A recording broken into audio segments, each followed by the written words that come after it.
Olá, eu sou Heloísa Borges, diretora de Petróleo, Gás e Biocombustíveis da empresa de pesquisa energética, a EPE. No vídeo de hoje, eu vou falar sobre a licitação dos volumes excedentes da cessão onerosa. Mas para isso, eu tenho que primeiro falar da cessão onerosa e do que são esses volumes excedentes.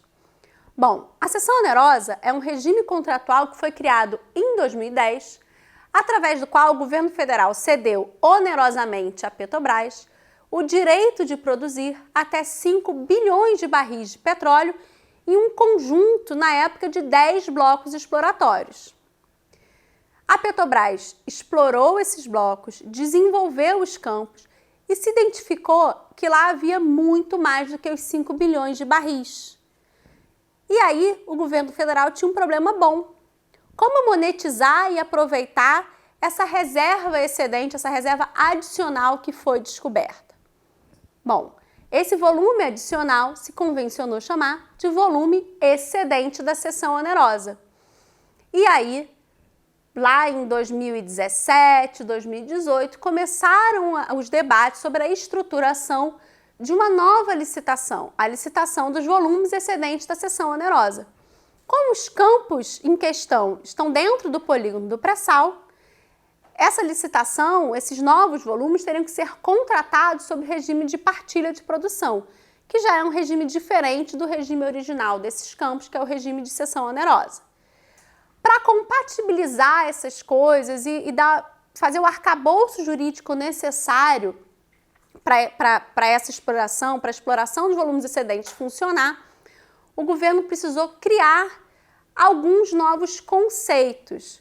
O primeiro conceito que a gente tem que entender quando a gente fala da licitação dos volumes excedentes é o conceito de coparticipação. O que é a coparticipação? É o arcabouço jurídico que faz com que o contrato de cessão onerosa e o contrato de partilha de produção possam conviver. Ou seja, como que esses dois contratos convivem para produzir conjuntamente um mesmo campo, a jazida que está localizada no mesmo campo. Segundo conceito, a segunda inovação que foi trazida com essa licitação foi a ideia de compensação à Petrobras. Se a Petrobras já tinha explorado e desenvolvido aquelas áreas, inclusive feito investimentos, adquirido ativos naqueles campos, nada mais justo que a empresa fosse compensada por todo aquele investimento que já tinha feito. Bom, e lá, na ocasião, na primeira licitação dos volumes excedentes da cessão onerosa, se imaginou que o melhor seria que as empresas negociassem com a própria Petrobras tanto os termos do acordo de coparticipação quanto o valor da compensação. E o que o governo fez foi dar as diretrizes para essa negociação. Em 2019 foram licitados 4 campos, os campos de Búzios, Itapu, Sépia e Atapu. Foram arrematados Búzios e Itapu, mas Sépia e Atapu ficaram vazios. Restou vazio o leilão daquelas áreas. E aí o governo voltou para a prancheta e num ano muito desafiador, vocês vão lembrar que 2020 foi um ano muito desafiador, teve que pensar como fazer para licitar novamente Sépia e Atapu de forma que fosse atrativo. A gente estima que nessas duas áreas a gente tem um potencial de atrair até 200 bilhões de reais em investimentos. É um volume de investimentos e de produção significativo que a gente precisava viabilizar de alguma forma para trazer geração de emprego, renda e arrecadação para o país.